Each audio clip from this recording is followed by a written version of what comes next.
자, 우리 함께 인사하시겠습니다. 오늘도 세 분 이상과 함께 인사하시겠습니다. 하늘에 함께 갑시다. 그냥 계시지 말고 옆에 사람과 뒤에 사람과 꼭 인사해 주시기 바랍니다. 하늘에 함께 갑시다. 네, 감사합니다.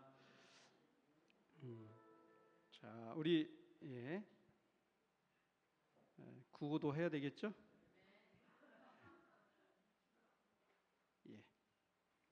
자, 구호 준비.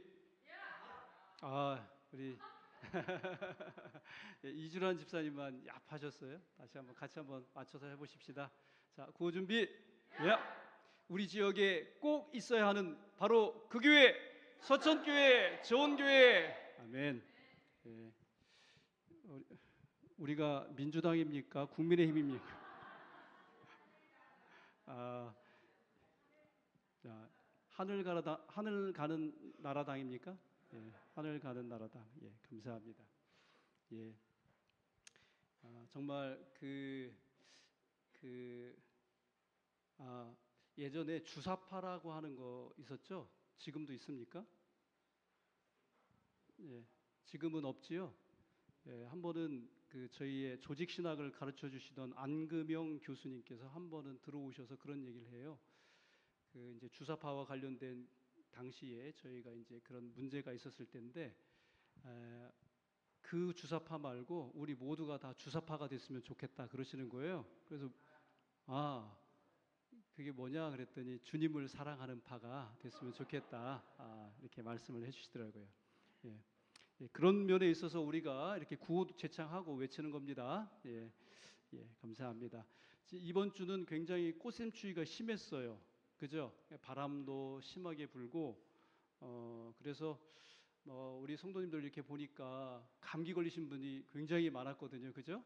감기 걸리신 분이 참 많으셨는데 오늘 그럼에도 불구하고 주회전에 이렇게 또 변함없는 마음으로 또 올라와 주신 여러분 모두에게 하나님께서 귀한 복 내려주시기를 간절히 바라겠습니다. 날씨가 아무리 춥고 바람이 세다고 할지라도 오는 봄 이길 수 있어요? 없어요. 지금 세상이 정말 가면 갈수록 하나님을 대적하고 또 하나님을 반대하는 그러한 생각들로 가득 찬 그런 사상들이 여기저기서 드러나고 있지만 그러나 우리 예수님의 재림을 막을 수는 없다고 하는 것입니다. 우리 주님께서 가까이 오실 때가 됐는데요. 우리 그날을 위해서 더욱 힘써 우리 주님을 섬기고 말씀에 순종하는 우리 서천교회 모든 성도님들 되시기를 간절히 바랍니다. 이게 뭡니까? 이게 뭐죠? 이것을 청사진이라고 그렇게 부르죠. 영어로는 뭐라고 하냐면 블루프린트라고 그래요. 그래서 말 그대로 하면 파란 사진 인쇄 그런 뜻입니다. 그러니까 복사하기 장비가 없었던 그런 시절에 이 복잡한 설계 도면을 만들어낸다고 하는 일이 굉장히 어려웠어요. 그래서 이 청사진은 일단 그 반투명의 용지에다가 도면을 그리고 나서 이게 뭐 저도 잘 몰라요. 수산화철 시트루산 수용액이라고 거기에 처리된 그 인화지에 겹쳐 놓은 뒤에 일정 시간 동안 이렇게 빛에 노출시키면 그 다음에 적처럼 수행욕으로 이렇게 또 인화지에 이렇게 씻으면 그 도면에 그렸던 그 그림이 그대로 복사가 되는 그런 제작 방법술이라고 합니다. 그러면 이제 설계자가 설교 도면 원본은 어떻게 할까요? 자기가 갖겠죠? 그리고 청사진을 떠서 목수에게 이렇게 넘겨주면 목수가 그것을 보고서 어떻게 하는 것입니까? 도면을 보고 집을 짓는 것입니다. 그래서 이 청사진은 미래에 대한 희망적인 계획이나 구상을 뜻하는 말이 되었는데요. 우리 서천교회 성도님들께서는 어떤 인생의 설계도를 가지고 계십니까?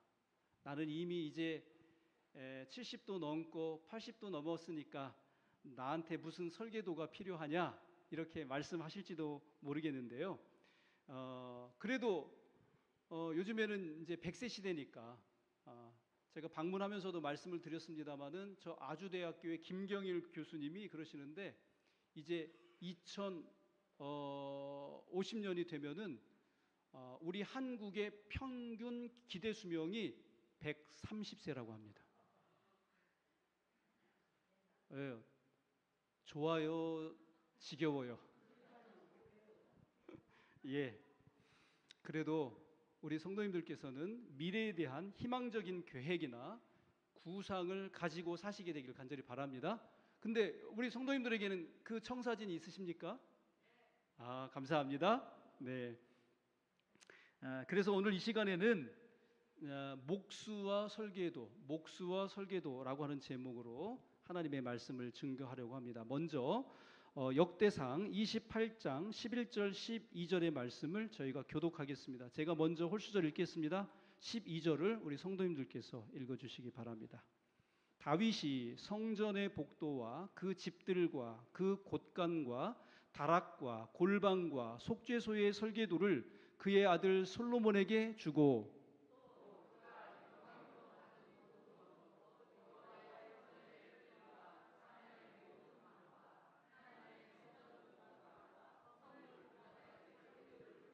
아멘. 예. 여러분 성경에 나오는 설계도 가운데 가장 유명한 것은 바로 이 솔로몬 성전의 설계도입니다. 그런데 이 성전의 설계도를 누가 그렸을까요? 솔로몬 왕이 직접 그렸습니까? 아니면 당대의 유명한 건축가가 그렸을까요? 11절에 보니까 솔로몬의 아버지 다윗이 누구한테 주었다고요? 솔로몬에게 주었다고 했습니다. 사실 다윗은 건축가도 아니었고 설계사는 더더욱 아니었습니다. 그런데 여기 11절에 보니까 성전의 복도와 집들과 곳간과 다락과 골방과 속죄소의 설계도를 다윗이 솔로몬에게 전달해 주었다고 말하고 있습니다. 그리고 여기 12절에도 보니까 성전 뜰과 사면의 모든 방과 성전 곳간과 성물 곳간의 설계도도 그렇게 그려서 주었다는 것입니다. 다윗이 성전을 직접 건축하지는 못했지만 설계도만큼은 그가 직접 그렸기 때문에 사실상 성전이 어떤 모습으로 건축될지 마음속에서 이 머릿속에서 다 보았다고 하는 것이죠. 그러니까 다윗이 죽기 전에 우리 서천교회에도 청사진이 있습니까? 지금 보관하고 있습니까? 어떤 교회는 교회의 청사진을 다 보관하고 있더라고요. 이거 보관하고 있으면 나중에 이렇게 리모델링 하거나 다시 손볼 때 그럴 때 아주 참 좋더라고요. 어쨌든 다윗이 죽기 전에 우리 교회의 건축 청사진 같은 설계 도면을 누구한테 넘겨주었다는 거예요? 솔로몬에게 넘겨주었다는 것입니다. 그리고 열왕기상 6장 38절에는 다음과 같은 기록이 있습니다. 다 같이 읽겠습니다. 시작. 11째 해 불월 곧 8째 달에 그 설계와 식양대로 성전 건축이 다 끝났으니 솔로몬이 7년 동안 성전을 건축하였더라. 아멘. 몇 년 동안요? 7년 동안. 그러니까 저는 솔로몬의 생애에 있어서 가장 위대한 순간이 언제일까 이렇게 생각을 해봤는데 이 아버지 다윗이 준 설계도대로 성전 건축을 완공한 때가 아닐까 그렇게 생각을 해봅니다. 여러분 이게 왜 위대한 일이냐면 솔직히 말해서 여러분 다윗이 똑똑합니까? 솔로몬이 똑똑합니까? 솔로몬이죠. 솔로몬은 당대의 최고의 지혜를 가진 사람이 아니겠습니까? 그리고 지금 솔로몬이 성전을 건축할 때 다윗이 살아 있었어요? 죽었어요?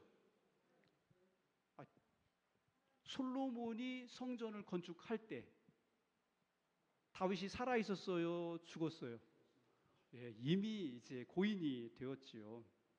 그러니까 설계라고 하는 것은 항상 그 시대의 흐름에 맞게 어떻게 돼요? 변경될 수밖에 없는 것입니다. 그러니까 아무리 설계도를 잘 그려와도 필요에 맞게 이리 고치고 저리 고치는 것이죠. 설계에 대해서 건축사나 설계사가 훨씬 더 잘 알고 경험이 많을지라도 건축의 건자도 모르는 집주인은 자기 마음에 안 들면 다 어떻게 해요? 다 뜯어 고치는 것입니다. 그런데 우리가 좀 전에 읽었지만은 솔로몬은 어떻게 했다는 거예요? 아버지가 돌아가셨잖아요. 그죠? 설계도를 그린 아버지가 돌아가셨어요. 근데 성전 도면에 손을 댔다고요? 안 댔다고요? 손을 안 댔다는 것입니다. 아버지가 그에게 넘겨준 그대로 반영해서 성전을 건축했다는 것입니다. 그것도 몇 년 걸려서? 7년씩이나 걸려서 정말 꼼꼼하게 설계도대로 건축을 했다는 것입니다. 여러분, 머리가 좋았던 솔로몬의 머릿속에는 어떤 생각이 있었을까요? 이런 부분은 이렇게 좀 했으면 좋겠다. 그런 생각이 있었을까요? 없었을까요? 있었을 거예요. 근데 여러분, 솔로몬이 그렇게 하지 않은 데는 어떤 이유가 있는 것일까요? 아버지 다윗에 대한 효심이 깊어서 그랬습니까? 아니면 다윗의 설계도를 들고 감독하고 감리하는 누군가 옆에 있었기 때문입니까? 그렇지 않았죠. 그 이유는 아주 단순했습니다. 이 비밀이 역대상 28장 19절에 나옵니다. 다 같이 읽겠습니다. 시작. 다윗이 이르되 여호와의 손이 내게 임하여 이 모든 일의 설계를 그려 나에게 알려 주셨느니라. 그러니까 다윗이 솔로몬에게 성전의 이 설계도를 넘겨주면서 이렇게 말했다는 거예요. 이 성전의 설계도는 보통 설계도가 아니다. 사실 나는 건축의 건자도 모르는 사람이다. 그런데 어느 날 하나님의 손이 내게 임하여 나에게 설계도를 그리게 해 주셨다. 이 설계도는 하나님이 그려주신 설계도이니까 너의 개인적인 취향이나 안목은, 지혜는 한 올도 섞지 말고 설계도면 그대로 어떻게 하라? 건축하라. 그래서 여기 13절부터 18절까지 보면 아주 특별한 단어들을 사용하여 다윗이 성전 설계도를 솔로몬에게 설명해 주는 내용이 나옵니다. 13절에 보니까 모든 그릇의 양식을 설명하고 14절부터 17절까지 보면 모든 기구에 들어가는 금과 은의 무게를 다 알맞게 정해주기까지 했다는 것입니다. 그래서 여기 18절에 보면 이렇게 이야기합니다. 또 향단에 쓸 순금과 또 수레 곧 금 그룹들의 설계도대로 만들 금의 무게를 정해주니 이 그룹들은 날개를 펴서 여호와의 언약궤를 덮는 것이더라. 건축을 하다 보면 사람이 어떤 마음이 생길 수 있다고요? 기왕이면 더 좋은 것. 그렇죠. 현대식으로. 그리고 계획이 없었지만은 할 때 해야 된다는 그런 마음이 생기면 설계도를 자꾸 바꾸고, 그래서 결국은 건축비도 예상보다 훨씬 많이 들더라고 하는 것이죠. 그런 것이 일반적인 것입니다.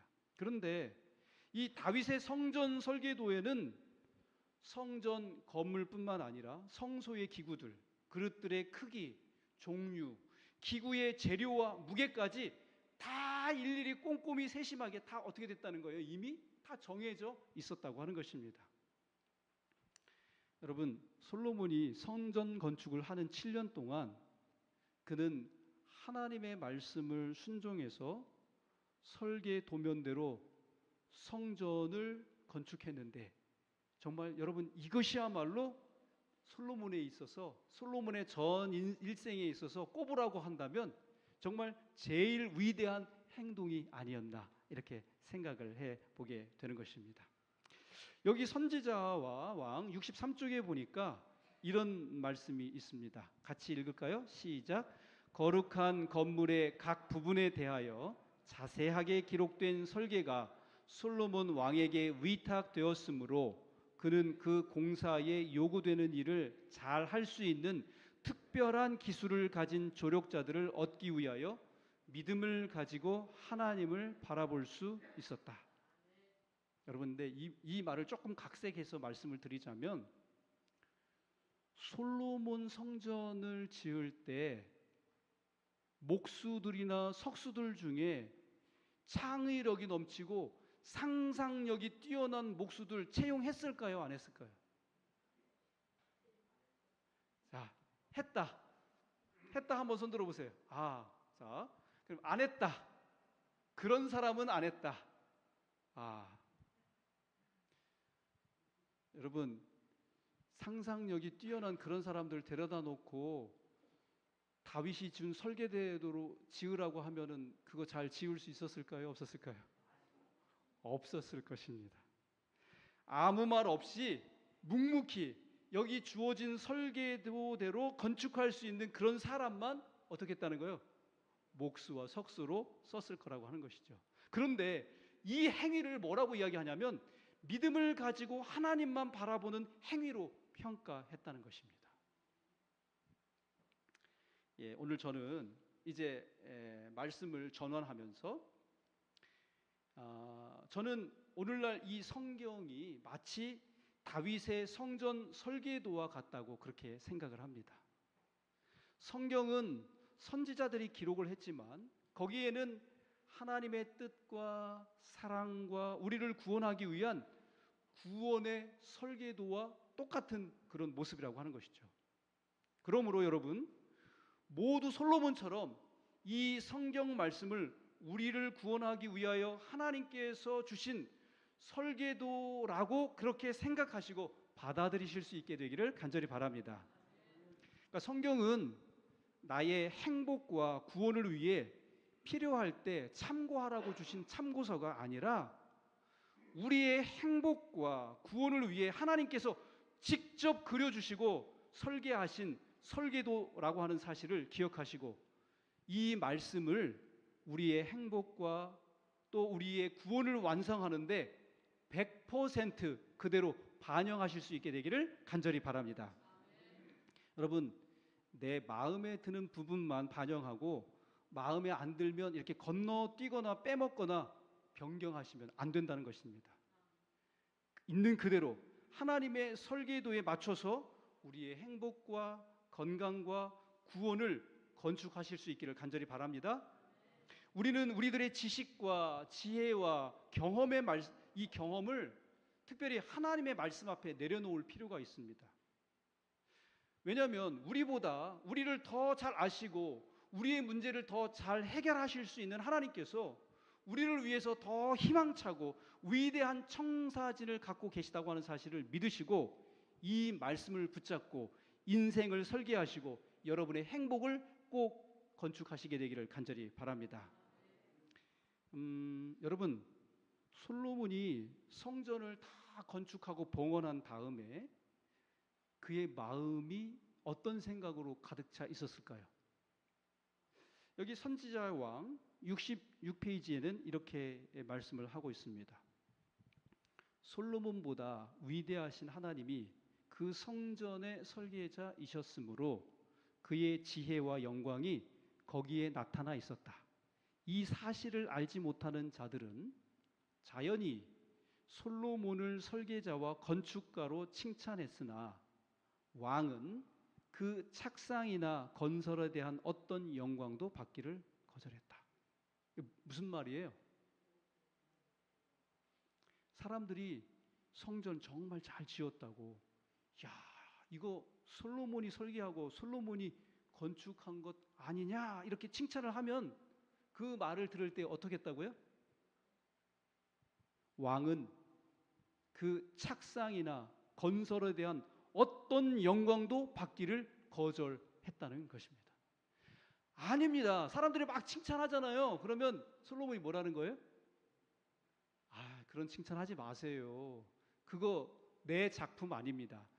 설계도는 하나님께서 하신 것이고 이 건물을 지은 거는 목수와 석수들이 설계 도면대로 그냥 다 이렇게 그린 것이 건축한 것입니다. 이렇게 이야기하고 자기가 영광 받기를, 칭찬 받기를 뭐 했다는 거예요? 거절했다는 것이죠. 그러던 어느 순간 이 솔로몬에게 문제가 발생했습니다. 왜 문제가 생겼는가? 솔로몬이 성전의 설계도대로 건축한 목수의 심정으로 살 때는 아무런 문제가 없었어요. 그런데 어느 날 문제가 발생했는데 그 문제가 바로 무엇인가? 여기 선지자왕 68쪽에 다음과 같이 이야기하십니다. 우리 함께 읽어보십시다. 시작. 가장 위대한 자리에 올라가 온갖 부에 둘러싸인 솔로몬은 아찔해져서 균형을 잃고 세상 사람들에게서 끊임없이 칭찬을 받게 되자 그는 마침내 자기에게 쏟아지는 아첨을 저항할 수 없게 되었다. 여러분, 실패의 원인을 이 한 문장에 언급을 하고 있습니다. 첫째는 무엇이냐면 가장 위대한 자리에 올라갔다는 것이죠. 다른 말로 하면 뭐예요? 권력을 손에 거머 쥐었기 때문이라는 것입니다. 성전을 지은 목수의 심정으로 살아야 되는데 어느 날부터는 성전의 주인 행세를 누가 하고 있었다는 거예요? 솔로몬이 하더라고 하는 것이죠. 예, 둘째는 온갖 부에 둘러싸였다고 하는 것입니다. 다시 말하면 부귀, 돈 때문이라고 하는 것이죠. 그래서 어떤 마음이 들었냐면 성전을 건축해 보니까 뭐만 있으면, 돈만 있으면 더 멋지고 화려찬란한 그런 궁전을 자기 손으로 설계해서 지을 수 있는 마음이 들었다는 것이죠. 그래서 여러분, 자기 궁전은 몇 년에 걸쳐서 지었는 줄 아세요? 솔로몬이요 40년간 나라를 다스렸는데 7년은 성전을 건축하는 일에, 자기 궁전을 위해서는 13년을 건축하는 일에 소모했어요. 여러분, 자기 통치 기간의 절반을 건축하는 일에만 소진했으니 백성들이 살기 좋았을까요? 어려웠을까요? 말씀 드리나 마나한, 질문 하나마나한 그런 것이죠. 그리고 마지막으로 사람들에게서 끊임없이 칭찬을 받았기 때문이라고 하는 것입니다. 다른 말로 하면은 명예심 때문이라는 거죠. 솔로몬이 궁전을 자기 마음에 맞게 건축을 하고 나니까 사람들이 막 극찬을 하는 것입니다. 이게 무슨 말이냐면 이런 뜻이에요. 궁전을 건축하고 여러분, 솔로몬이 얼마나 많은 칭찬을 받았겠습니까? 그런데 성전에 가면 솔로몬이 칭찬 들을 일이 있어요, 없어요? 사람들이 오면은 성전을 보여주고 싶어요? 아니면 자기 궁궐을 보여주고 싶어요? 자기 칭찬해주는 궁궐을 보여주고 싶은 것이죠. 여러분, 칭찬받아야 기분이 좋아질 것 아니겠습니까? 근데 사람들이 뭣도 보고 싶다고 그래요? 성전도 보고 싶다고, 성전도 보여달라고 그러죠.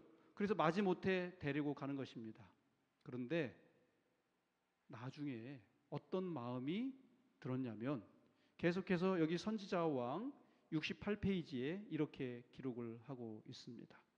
다 같이 읽습니다. 시작. 주신 분 하나님을 영화롭게 하도록 그에게 맡겨진 지혜가 그를 교만하게 만들었다.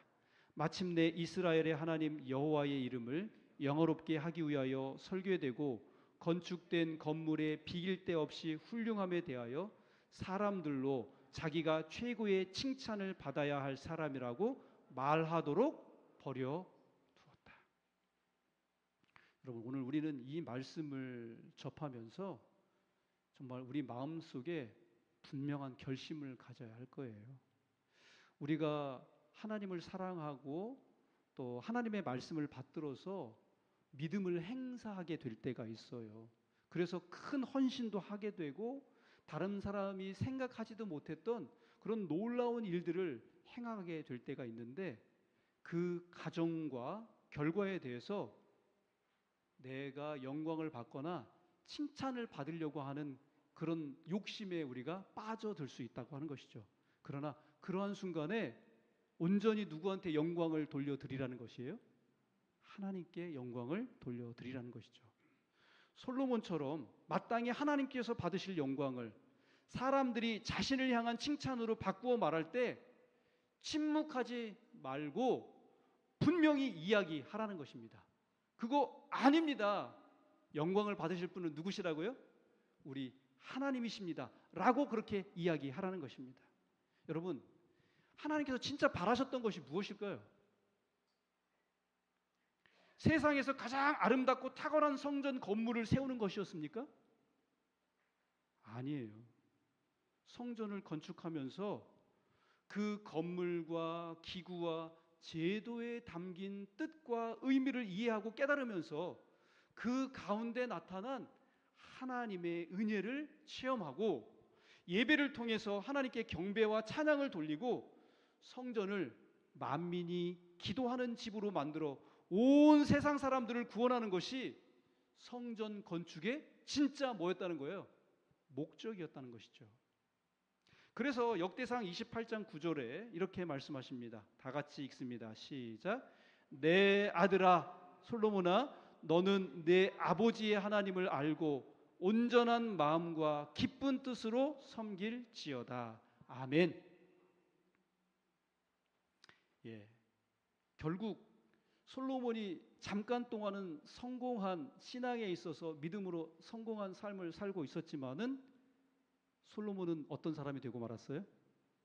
실패한 사람이 되고 말았어요. 그래서 이런 솔로몬의 실패를 반면교사로 삼아 하나님께서 주신 설계도대로 자신의 생애를 건축했을 뿐만 아니라 설계도를 그려주신 분의 뜻을 따라서 목숨까지 내어 바친 그런 한 목수가 이 세상에 존재했었습니다. 그분이 바로 누구시죠? 예수 그리스도이십니다. 여러분, 예수님의 직업이 무엇이에요? 목수이십니다. 목수가 뭐 하는 사람입니까? 설계도대로 집 짓는 사람입니다. 그러니까 하나님께서는 구원의 건축주시고 설계자라고 한다면 예수님께서는 하나님의 뜻을 받들어 구원의 집을 짓는 목수요 건축가였던 것이죠. 그래서 요한복음 6장 38절에는 예수님께서 이렇게 말씀하십니다. 다 같이 읽습니다. 시작. 내가 하늘에서 내려온 것은 내 뜻을 행하려 함이 아니요 나를 보내신 이의 뜻을 행하려 함이니라. 아멘. 예수님은 하나님의 뜻을 따라 가난함으로 인생의 벽돌을 쌓으시고 하나님의 뜻을 따라 이적을 행하시는 능력을 병들고 상처받고 배고픈 사람들을 위해서 사용하셨습니다. 그리고 마침내 하나님의 뜻을 따라 나의 원대로 마옵시고 아버지의 뜻대로 하옵소서 하시면서 어디에 달리셨어요? 갈바리 십자가에 달리 돌아가셨습니다.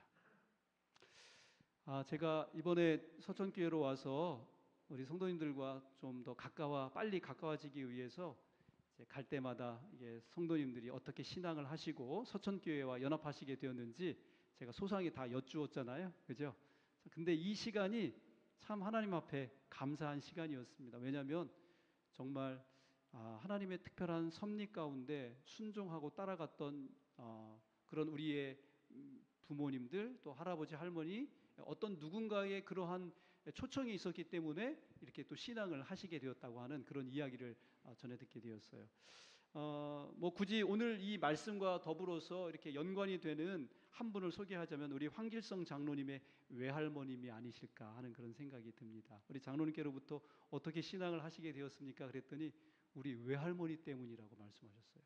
근데 외할머니께서 원래 다른 개신교회에 이렇게 다니셨다는 것이에요. 그래서 이제 늘 성경을 읽으셨는데 성경을 읽다 보니까 뭐가 나오는 거예요? 안식일이라고 하는 단어를 접하시게 된 것입니다. 근데 일요일에 교회 가서 예배 드리는 거는 이게 안식일 맞아요? 아니잖아요. 그래서 우리 할머니께서 용단을 내리시고 안식일, 현재의 토요일에 예배드리는 교회를 찾아가시게 된 것이 오늘날 우리 장로님께서 이렇게 신앙을 하시게 된 근본적인 배경이었다고 하는 것이죠.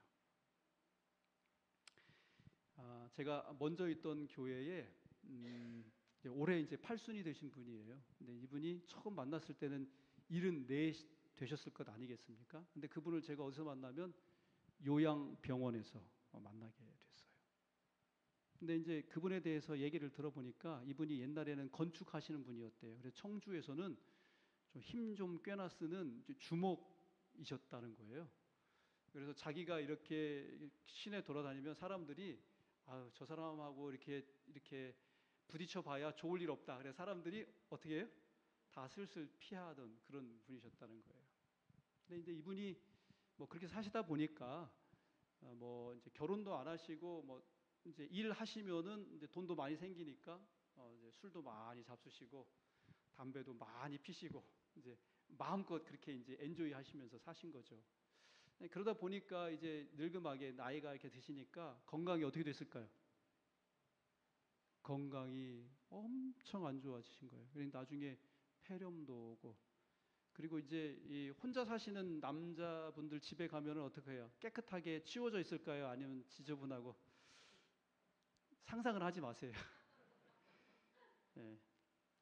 근데 정말 이루 말할 수 없어요. 이렇게 뭐 그냥 그 바닥에다가 쉬도 하시고 가래도 뱉어 놓고 막 이제.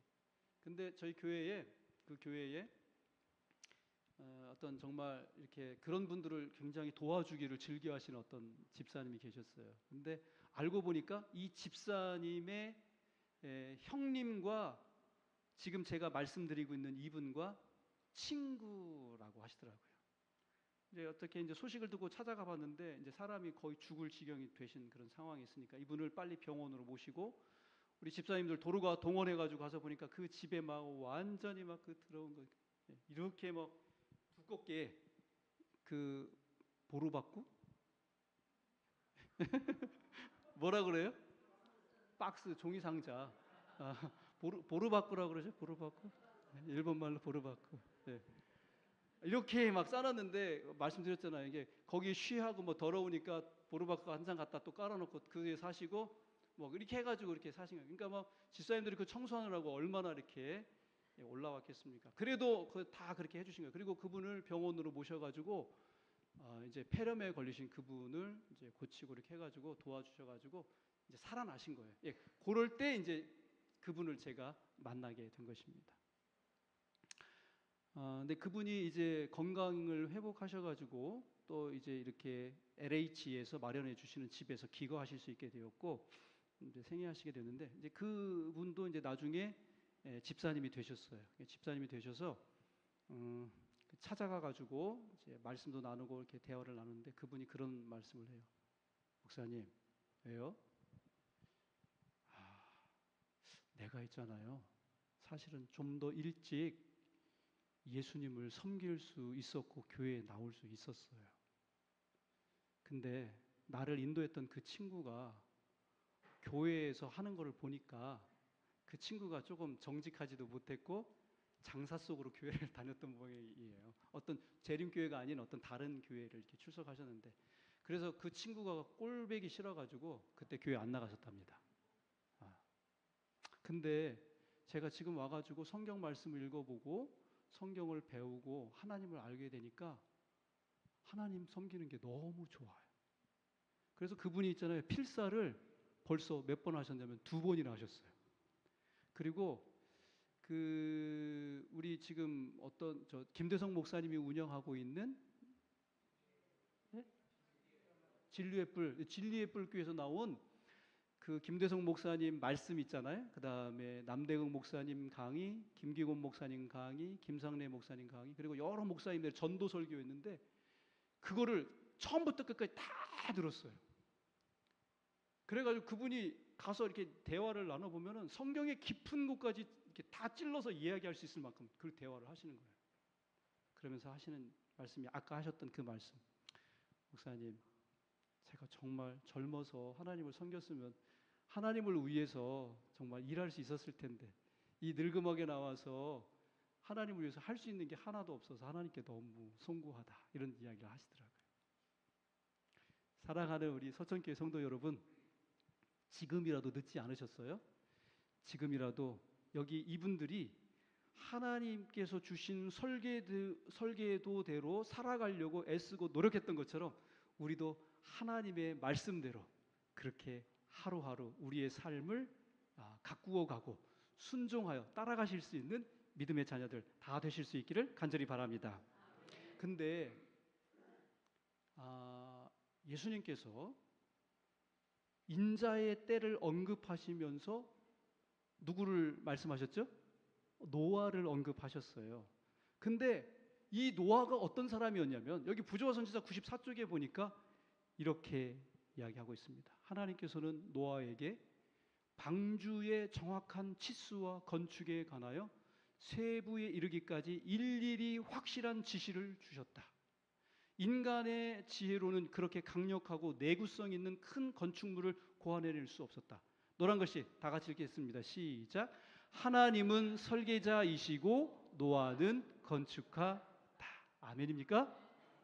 자, 지금 우리는 이전에 그 어떤 때보다도 예수님이 재림이 가까워지는 그런 징조가 펼쳐지고 있는 그러한 시대에 우리가 살아가고 있습니다.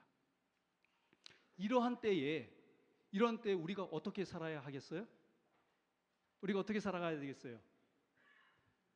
설계도를 주신 하나님께서 마련해 주신 그 뜻대로 우리는 그대로 이 노아처럼 건축가로서 그렇게 살아가야 한다고 하는 것이죠. 여러분, 노아가 자기 멋대로 방주를 만들어서 그 폭풍우 속에서 그 짐승들과 함께 있었다면 그 방주가 그 폭풍우에 견딜 수 있었을까요?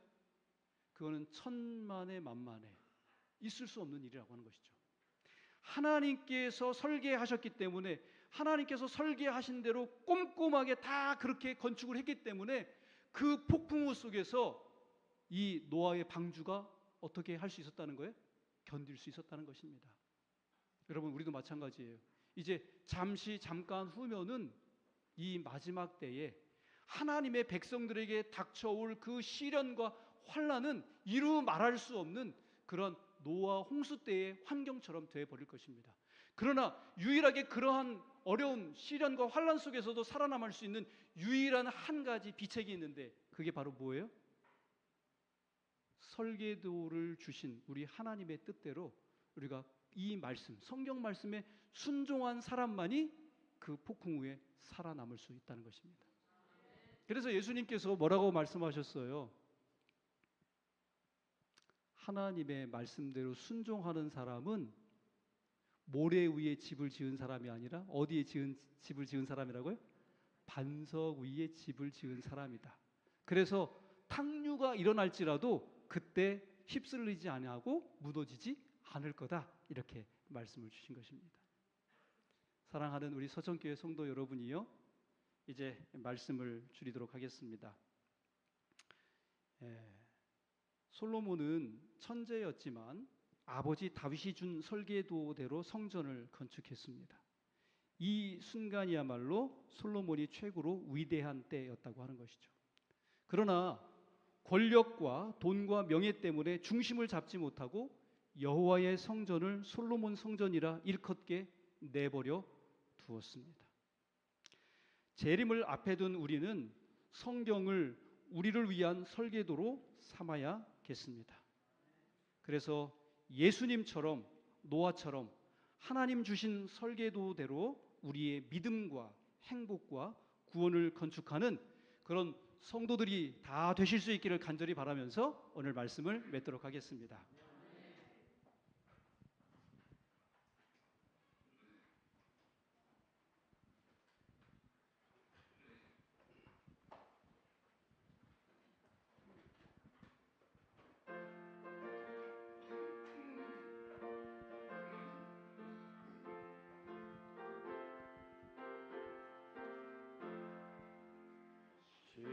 십자가 고난 당하소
아버지 하나님, 오늘 우리에게 구원을 위한 아름다운 설계도를 주셔서 진심으로 감사합니다.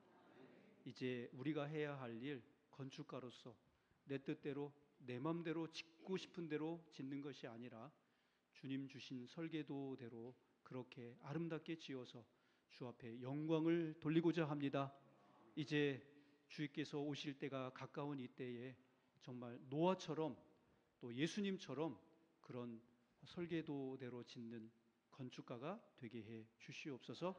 오늘 그렇게 되기를 간절히 소망하고 결심하는 우리 서천교회 모든 성도들에게 하나님 은혜를 주셔서 우리도 그렇게 순종하며 주의 말씀대로 살아가는 저희 되게 하여 주옵시고, 설계도를 유심히 살피며 자세히 읽어서 하나님의 뜻을 알고 건축하는 저희 되게 하여 주시옵소서.